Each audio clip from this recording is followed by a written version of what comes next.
Welcome to the show, everybody. Super excited to have with me today Changpeng. He is the CEO over at everyone's favorite exchange, Binance. Welcome. Hi, thank you for having me here. It's a pleasure.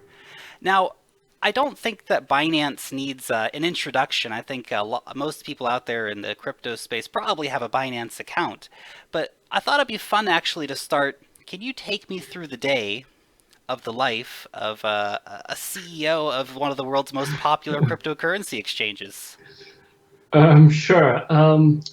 Basically, every day is different. But one thing's guaranteed: there's no boring days. Every day is very exciting. Every day is new. So typically I wake up checking my phone. Usually I have a couple groups from my team, so I check for messages from my team. If there's any important issues or any important messages or even news, they were typically in there. That kind of sets the tone for the day. And I usually don't book too many meetings. I usually only book like 1 or 2 or 3 meetings max. And usually I keep the meetings into like 15 minutes intervals. So usually 30 minutes, 45 minutes. So every day is different. Like basically a couple of months ago, there was a stupid cat on the blockchain that's blocking all the blockchain transactions. Everyone's complaining about withdrawals being slow. A few days earlier, that we had a big issue, longest downtime on Binance. So that was an exciting week and a very stressful week. And then today, some people are complaining on Reddit about our withdrawal fees being high. So we got to respond to that. So every day is different. It's very, so I, Basically, you got to be extremely adaptive. You just got to adapt to whatever that comes your way. And so you have certain principles, certain strategies, certain directions that you're going in the general direction. The rest is all adaptive. Very cool. I can only imagine. I mean, cryptocurrencies are just constantly exciting, and to actually be running an exchange, I think, is just next level of what fun is waiting for us today. Now, I wanted to congratulate you as well. I saw that you made the cover of Forbes magazine. That is really cool. That was completely by accident. I had an interview with them, took some photos. They said I might be in Forbes, and they're estimating everybody's net worth. I did not expect to be on the cover, to be very honest. And also, I did not know the ranking beforehand. So when I saw myself ranked at number 3, I was shocked. And I know for a fact there are so many people ahead of me. But I guess in the crypto world, most people choose to be anonymous or choose to be private. I can respect that, but I'm nowhere near number 3. I'll be lucky if I'm 300. So, so I think basically, yeah, it's nice to be on the cover and gets us a lot of publicity. But I'm a small fish in this pond. Yeah, there's some big whales out there without a doubt. Yeah, yeah, But I think it's a really great recognition of what you've built at Binance to move so quickly when there's all these other exchanges that have been here for a long time, and you've just come in and gone right past them. Anyway, we're going to talk a little bit about how that happened as we go through the interview here. Now, I think a great part to start at, though, is what happened last week. Because I think a lot of people, sure. would like to know the kind of the official story, what happened, and how did you respond to that? Sure. So I wrote a little article about it on my LinkedIn profile, but I guess not everybody have a LinkedIn, or just only like not everybody saw it. So what happened was a database failure. It's a hardware failure. It happens all the time. But last Thursday morning, it happened twice in a row. So one of our replica database clusters failed from primary to backup. 27 minutes later, that backup failed again to a third cluster. And we unfortunately did not test that situation in that specific configuration, and that data corruption started to occur, and we have alerts all the time. We have real-time data reconciliation alerts, and they were triggered. We looked into it. We really need to do a full sync. There was no other way. So I made it hard. We know it was going to take a few hours, we thought, and so I made a call. I said, "Look, let's do it," and pushed out announcements. But as things happens, it took much longer. So we did a lot of things to actually speed it up. At one point, we thought we were going to go for 60 hours. And when we estimate we're going to go for 10 hours, one of our developers actually really threw up. His stomach was tightening. He felt sick and just went to the bathroom and really threw up. So people are very passionate about what they do, and people care about our everybody on the team cares about the users. So we have always been user driven. So we know that we'll be worried. So yeah, actually, so long story short, we did a lot of different things to try to bring it back, but it still took about 33, 34 hours. Was our longest downtime. But I think what was important, actually, some people appreciate it now, is that we maintain communication. So we are always talking to our users, no more than every 2 hours, or no less than every 2 hours. So we're always out there. And I didn't really use Twitter that much before. I may have like, I don't know, 50, 80 tweets before. But I was tweeting quite a lot during that period and just letting people know what's going on. And I think having an interactive CEO during a crisis should calm people down a bit, or at least you ease people's concerns. So I was working hard doing that. So luckily now everything's kind of back online, and there was actually multiple issues. Hackers started to attack us with DDoS attacks. So yeah, I mean, it's very hard to explain at that time because people will say, oh, you're finding all kind of different excuses. You can only explain that after you fix your issue. So yeah, it was a stressful 3 days.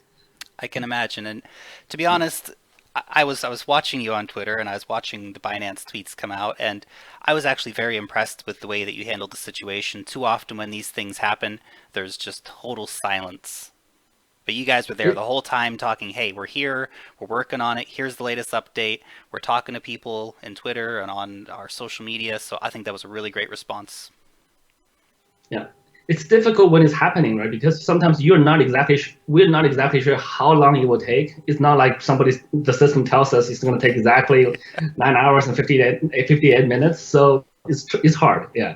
But I think we came through that, and I'm sure we lost some users who are new to this industry or who are not firm believers of us. But at the same time, I think we made the guys who are supporters of us really tight now. So I think those guys are actually even stronger supporters of us now. So yeah, that's it. It's I remember when I've did my first review on Binance some months ago, and one of the things that we're promising really good customer service, and I think that's a good example of that actually. That this was handled very well.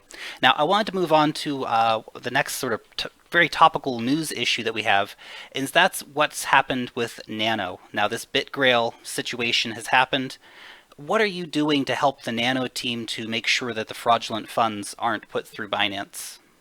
So the first thing we do in all of the situations, we ask for a list of identified hacker addresses. So we want either the coin team or the exchange that's affected to give us the list of hacker addresses, and we want some proof, some blockchain-based proof saying that these are the transactions. That once we did do a quick look, we put that on the blacklist. So any deposit made from those addresses will not work on Binance. And when that deposit, it will be frozen. And any accounts associated with those addresses will be frozen. So that's the first thing we do. And then and then we can work with law enforcement to say, okay, here are the number of hacker accounts that's related to this incident. We want a law enforcement agency to take the lead and do investigations, and we will provide the data, including IP addresses of those accounts, the previous logins, to the appropriate law enforcement. But the victim needs to file a police report. There needs to be a proper mechanism. But we do cooperate in that way, and we have worked with the United Homeland Security to do this in the past. So we now have a process in place. And if there's further help, like wallet security, other things, if they want to talk to us, usually they're too busy kind of handling this kind of stuff. But it has happened. Other people have asked us for advice on how to do this kind of things, and we will always help because I think as part of the community, we need to do this together. Absolutely, very very interesting to see the inside perspective of how these kind of situations get dealt with. I know the NEM team, for example, obviously had a very big hack carried out on an exchange recently, and a big portion of NEM tokens were stolen. So we're going to come to NEM in a few minutes, though. Now, I did want to ask you as well, there's been a lot of accusations made against the guys over at Tether. How do you feel about that situation? What are your thoughts on it? My general feeling is that there's always more FUD in the community than there are positive things. So, and the FUD is usually more overreactive. I did meet with the key guy from Bitfinex in person a couple of weeks ago, and we did talk about this issue. And there was a couple of other guys who I trust to a fairly high degree. They said they have looked at the accounts. I personally have not looked at the bank accounts for USD Tether. The other two guys, and one of them is another exchange head. It's a separate exchange. Said they looked at the bank account and the money is there. So that's what they said. I don't know. But I'm actually much more worried about the banking relationship than the actual funds. Because even if you have the funds there, if the bank doesn't allow you to move money, then you're still stuck. So yeah, but either way, we are fully supportive of what other people are doing. So we support Tether on our exchange, and given that we already support it, we want to help them ease any problem, or fix any problem they encounter. We want to help ensure that the guys I met, Bitfinex is a long-running exchange. They have been hacked. They came back. They came back from the dead. They recovered. So they have proven their credibility. I think they're pretty. I think they're pretty strong. So my general feeling, I don't have any concrete evidence or I don't have any concrete stuff I can say, but my feeling is there's more FUD on Tether than anything else. There's definitely a lot of FUD out there in the market, without a doubt. It's half the things I see on Twitter every day. Now, I wanted to move on to talk about the NEP5 standard tokens. I see that Red Pulse has been listed on Binance, so we do have the NEP5 implementation now. That's really exciting. What were the challenges, I guess, in getting that implemented? Why did it take so long to start seeing NEO-based tokens list on Binance? Sure. We actually had the technology ready pretty much in last September. We are very close with the NEO team. The NEO CTO comes to our office maybe like 3 to 5 times very frequently. So back in September, when they were making the NEO NEP5 specification, before it was even launched, released to the public, we saw a draft version of the technical spec. So we were pretty much ready. We were just waiting for a very strong project to list. So RPX did talk to us back then, but we felt that community was smaller, things were not ready.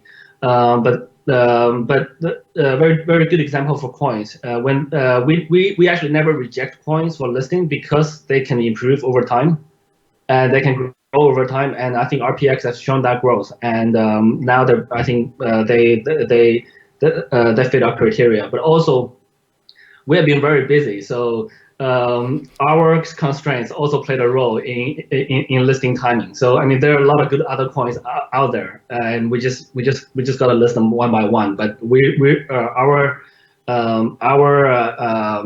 capacity is also a bottleneck. Yeah. I can imagine. I mean, you guys have been very, very busy, without a doubt. I did want to ask, though, there seems to be one major coin from the top 20 that's been a top 10 coin for almost ever that's missing from your exchange, and that's NEM. Yeah.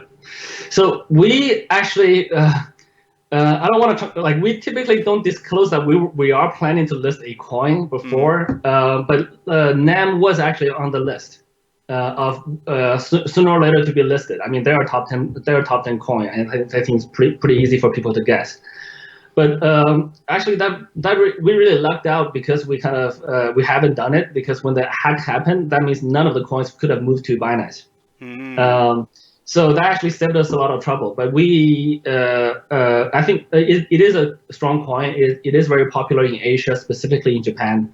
We have had a lot of requests for it, and I think pretty soon, yeah. It's coming one day, of course. And also, the coin check instance has finally cleared to some extent, and they will pay back. They have the money, great. So it looks like everything's kosher now. Very cool. And I guess if in that kind of situation, and maybe you can roll into, I guess, other blockchains coming up. I mean, if you end up listing them someday, would NEM Mosaics be listed? And I guess we could go with as far as, will we see quantum-based coins coming to the exchange, or someday when EOS finishes its ICO in a few months, will we see EOS-based tokens, for example, as well? Absolutely. I think we, as the exchange, wants to list every popular good blockchain asset.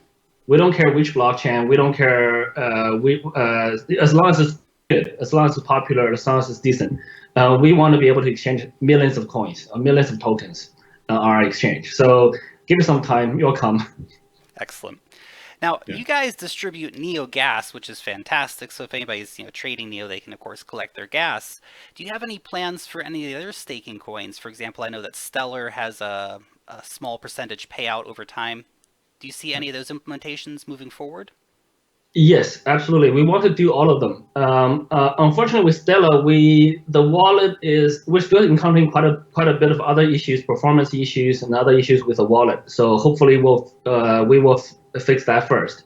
And we are in discussion with the tech team. And so their wallet is I don't want to say anything negative, but their wallet is less mature than Neo. Mm-hmm. So we want to make sure the wallet can handle that from a performance level before we do any distributions, because every time we do redistributions, we need to update the database with like 7 million updates, and most wallets can handle that. We actually do a lot of work around it to make it work. Yeah, give it some time, you'll get there.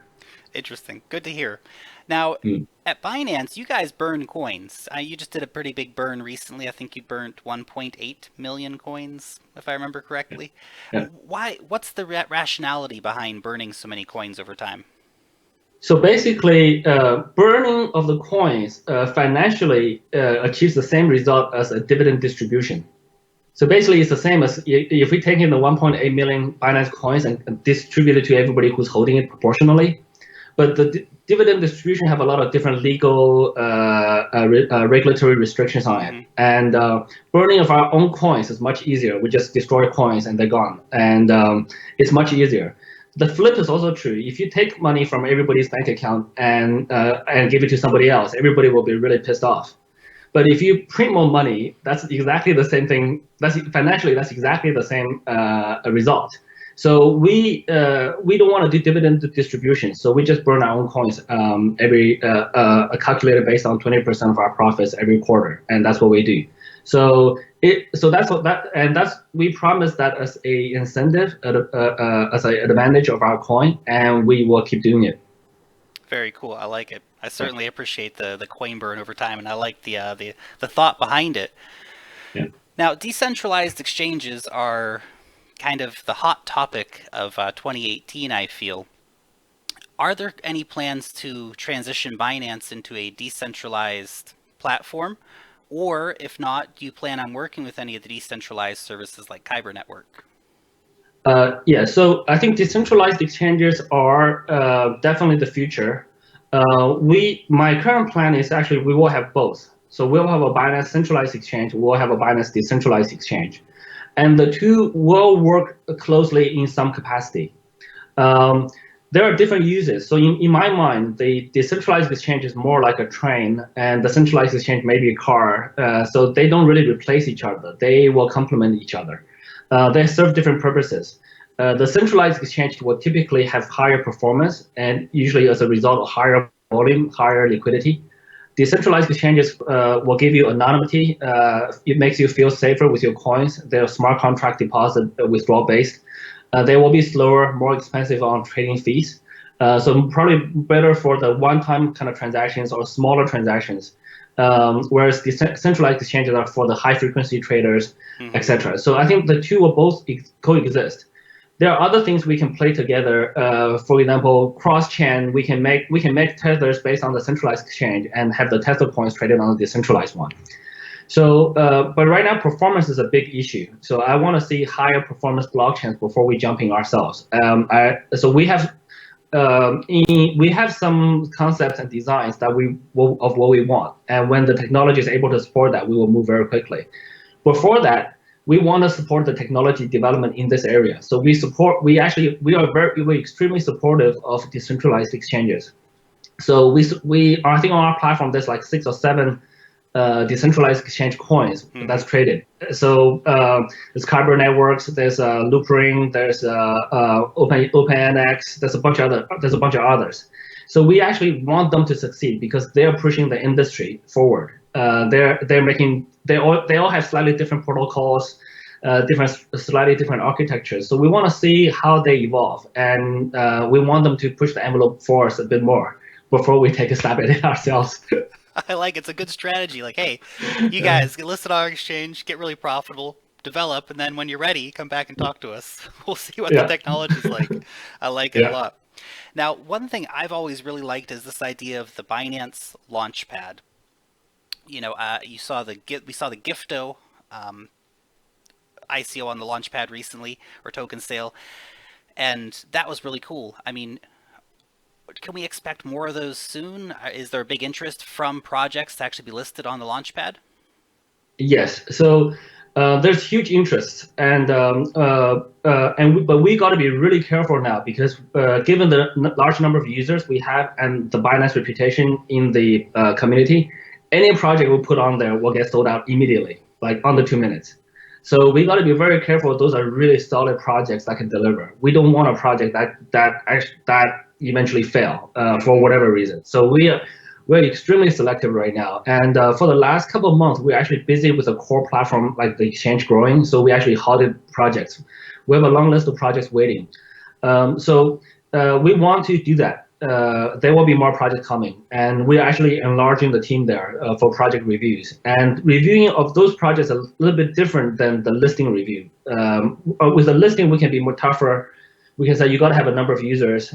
With the pre-ICO, it's a little bit harder. Mm-hmm. But we are doing that. So I think you will see more projects. Yeah. Great, great. I'm personally excited about that.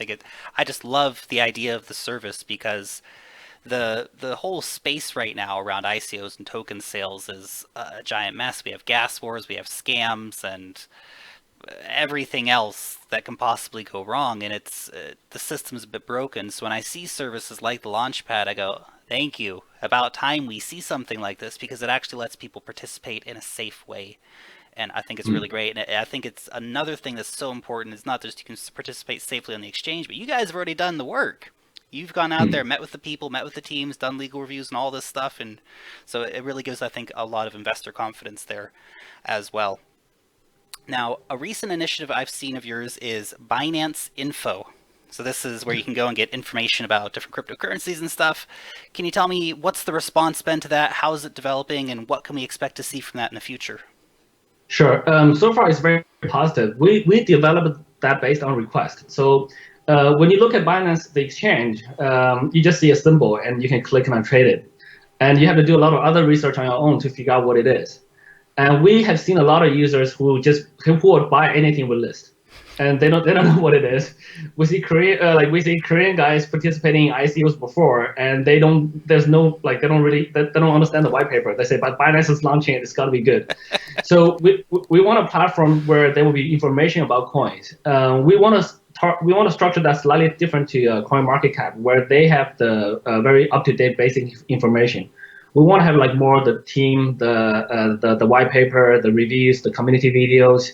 So we want other people to be able to rate different coins later on. Mm-hmm. And actually, very soon we're going to require coins to have that to fill that information first before they request for a launchpad or before they request for listing. So that will be a prerequisite for requesting for listing for us. And we actually, my idea was to make them pay to put that information in, because then this way we'll filter out the spam. A lot of retail users don't understand this. Like, you're charging people to put additional information on your platform. Yes, because we want those to be high quality information because we have that leverage right now. And over time, I have to think about some way to make those guys make money, probably similar to Steam or other sort of content applications. Mm-hmm. And we will use the Binance coin to do that. So we basically want that to be a Binance Info to be a central place for detailed information, up-to-date information, community information, and in multiple languages. So it'll be a place where you can learn about different coins. So hopefully we'll get once we get the videos ready, we'll bring your videos in there as well. Your one-stop crypto shop for information and getting coins. I like the idea. It's very cool. You know, one thing I've always liked about Binance too is you guys do these cool competitions where, you're not just giving away coins, but you're giving away phones, you're giving away luxury cars. Have you had any problems like delivering these luxury cars to people? Like, hey, the winner's in Tonga. How are we gonna get that Mercedes to Tonga? Yeah. So we actually give people a choice. So they can receive the car or they can receive some crypto. So actually, most people do in the end receive crypto. A number of people did get the physical cars, but it's actually logistically a nightmare. I can So imagine. yeah, yeah. Yeah, I mean, See, I don't have a car myself, and I don't ever intend to own a car ever. I would take the crypto personally. Yeah. That's awesome. The community coin voting, I think, has been a really great addition as well. I know it's been super popular and it's really activated a lot of communities. I see the Reddits and I see the Twitters and everyone's going, hey, get out there, make sure you vote for your coin over on Binance because, of course, it is a really uh, one of the biggest exchanges. So people are really excited to get their coins listed over there. Now, as far as even getting to be on that list of potential coins that you can vote for, what are the things that a coin actually has to achieve? What are the requirements that they have to meet to even be on that list to be voted for? Sure. So this is a common question people always ask us, like, what are the criteria to be on Binance or be on the voting list? It's actually we don't have a strict guideline because anything we say as a hard requirement, people can engineer it. So if you say you gotta have a, Telegram group with 50,000 people, people will get it. People will just do Telegram groups. And if we say you gotta have a prototype, people will make a prototype. So we actually look at the project, but there's a few different, very similar to how VCs or investors look at projects. So we look at we first make sure it's not a fraud. And then we make sure the concept is sound, and we look at the team. We typically look for teams with history, not just ability, because teams with history is much easier to judge than teams who claim they have the ability. And then we look for a product. A prototype would be good. A working product would be much better. If you have a product, then we look at the number of users. If you don't have a product, we look at the community. We look at Telegram, Reddit, and all those communities. So it's a combination of this. And we once we like the project, we do have some interaction with the team, and we get a better feel for it. So it's a combination. We have a slightly looser requirement. We are slightly more relaxed for the community vote because the community will have to vote for it. Mm-hmm. And usually that itself is a selection process. So we are more strict with direct listing. So when people ask me like, what is your requirement? And what's even funnier is people come to me and say, how much do I have to pay to get listed? I always laugh. I'm like, no, we don't work that way. Nice. I like it. Yeah, it's good to be selective though. It's so important that, like you said, your reputation's on the line. If you get a bad project on, people go, "Oh, those Binance guys, they had that bad thing on one time," and so Yeah. everyone's watching for a mistake, and you always got to Yeah. walk that line. Now, you have had an explosion of new users in the past couple of months. We've gone from, I guess, 2 million to is it 7 million Yeah. now in 6 weeks. Yeah, a little bit, or maybe 8 weeks or so. Maybe Yeah. 8 weeks. That's crazy. How have you Yeah. guys been dealing with this insane influx? I remember reading, and you can correct me if this is wrong, but you actually got 240,000 new users in 1 hour at one point. Yeah. That's mind blowing. How do you deal with this? What's the response in getting so many new people in using the platform? So yeah, it's actually very, very challenging. So basically, it took us 3 months to get to 120,000 users. Took us about 43 months or so, and then took us another 3 months to get to 1 million, and then took another week to get to 2 million, and then so in the lesson, so things just went explosive from there. So it's actually very difficult. Everything's under stress, from systems to office space to chairs to. But the hardest part is really customer support, because everything else you can scale more exponentially if you're smart about it. But with customer support, you can only grow. You can only hire the number of users, the number of agents, and train them over time. So Hmm. that was the most challenging part. So for a while, our service level actually dropped a bit, very much to our disliking. But we worked very hard. I think now we brought it back quite a bit, but we still got a long way to go. I'm hoping that within a few months we can turn on live chatting. That will be a huge challenge to have probably by then we'll have 10 million users. To have 10 million users chatting with you, will be very challenging. We worked very hard to improve our FAQs so that now people can look at the FAQs and figure it out for themselves. Mm-hmm. We have enhanced our automatic responses based on some AI, like kind of a very simple AI matching. So we got to be more intelligent about those kind of things as well. So it's very, and at the same time, different other issues are happening in the regulatory space, in the hacking space. So it's actually very challenging. And then you have got all these people asking, "Hey, can I list my coin?" You got all these people say, "Can I get a meeting with you to talk about my coin?" I'm like, "No, I don't want to." We're too busy. We're too busy. Right. So it's very challenging, but I think that's part of the fun though. It's very rewarding. I think basically there's nothing more exciting than doing this. There's nothing more meaningful than doing this. Yeah. That's awesome. That's awesome. It's I think it's a real sign of achievement and success when you can wake up in the morning and you get to go, cool, I get to go to work today. This is going to be great. I can't wait to see what's going to happen. That's really fantastic. And plus the work is really challenging, really tough. You're still going for it. That's it. And it's probably part of what makes it so fun, I would imagine, actually, it being challenging. If it just went, another day of everyone trading, nothing happened, that's fine. Yeah. Not so much fun. Now, I wanted to ask, is there any plan to introduce a user interface where we can easily see profit-loss ratios on trading? Because I know this has been a common question people ask me, like, Lark, how do I see how much money I've made, basically? Yeah, that feature is in development, actually. We have that calculation, but it's not easy to, there's a couple of different ways to calculate profit loss. We're still debating which one we should go with, and based on what time frame, etc. Mm-hmm. So we have that calculation in the engine, actually. We just never disclosed the number. We will get to that very soon. Great. So it's coming. That's really cool. Yeah. What is the most common, I guess, customer service issue that you encounter?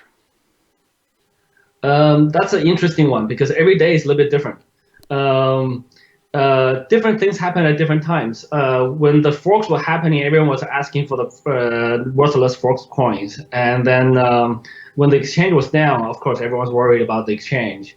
Today, I think there's a bunch of people complaining on Reddit about withdrawal fees being high. They just got a number of guys together and kind of created a group. So every day is a little bit different, but fundamentally, there's a few very basic things, right? So deposits, trading, withdrawals. That's it. That's the three things we do, really. Mm-hmm. So we fundamentally we want to make sure that deposits the funds are safe, deposits are fast, the trading experience is smooth, both on the UI and the API and on all the mobile apps, and then withdrawals are fast. So because when people want to withdraw, they want the money. It's their money, right? Mm-hmm. So they want to do something with it. I don't know what it is, but they want it, and they want it quickly. And the blockchain should allow them to get it quickly. So it's basically those four things. So I typically care. My customer support team every day they give me a report on those four things, like how we're doing. We have a metrics on each of those four things. So that's the most core part. Everything else is secondary. Everything else is just fluffy stuff. Yeah. That's it. People like the fluffy stuff, but I think more than anything, they like the core stuff. They like putting the money in, getting the money out, being able to trade it for something different. That's, of course, the core idea. Yeah. Now, I know we've probably covered a lot of the reasons for this, but what has given Binance the edge over everyone else? I mean, there's so many other exchanges out there, but you guys have come from way behind and gone right to the front very quickly. What's given you that competitive edge to get ahead of some of the other guys that have been here for quite a while? Okay, I think the core part from the outside, the core part is really the product, right? So I'm sure you obviously used our product. You know that when you trade on Binance, the experience is smooth, right? It's fast. When you place the order, the market data updates right away. You know you've traded, and you know nothing has gone on in between, right? So it's that little bit of speed difference for everybody is very important. That's why I think Google's really fast. That's why Google won the war. I think core is product, but we have a lot of other things on top of it, right? So our services I think our service, even though it's not perfect right now, I think still one of the best ones in the industry. And we what people don't see is our team. We have a really passionate team. I actually wish we can be more open about our team, who they are, etc. Be more public about it. But given the sensitivity that of the business we're in, and it's better not to get them that distraction because everyone will be going to them and say, "Hey, can I list my coin? And which coin should I buy?" So all of those issues. So it's a very passionate, very dedicated team that has stayed behind the scene, and I've been taking all the credit because I'm the guy who's always talking outside. But it's really we have a really passionate team, and that filters through our product, our design, our customer service, our marketing. We have a very strong marketing team as well. And the combination, I come from a technical background. I'm actually quite weak on marketing, but our marketing team is very strong. Like all those different events, I'm like, before they do that, I'm like, oh Jesus, we're gonna spend a lot of money. We're gonna like for one event, we spend like $5 million, right? Like, we're gonna spend $5 million like just like that. And what's the benefit? I'm like, oh, I'm not so sure. They're like, just do it, Just do it. and It's it gonna be worked every good. time. It worked every time. So it's a very strong team. So all of those things combined, and plus my business partner He Yi, she's very famous in China.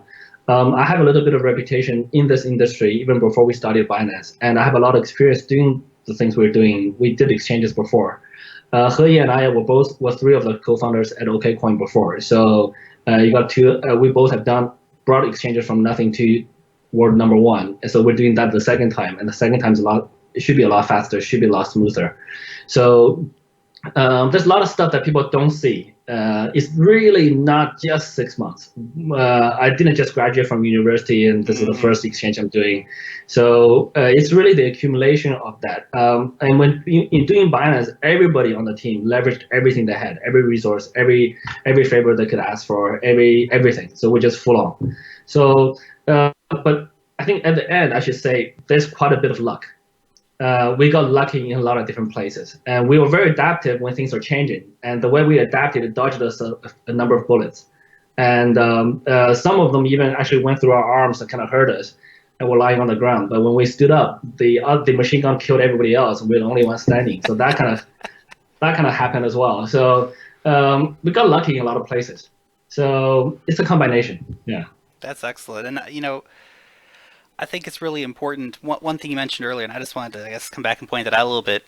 You trust your team, and you've got good people. You have passionate people. And I think that just speaks volumes as well to the people that you've got involved, but also I think to your leadership of the company.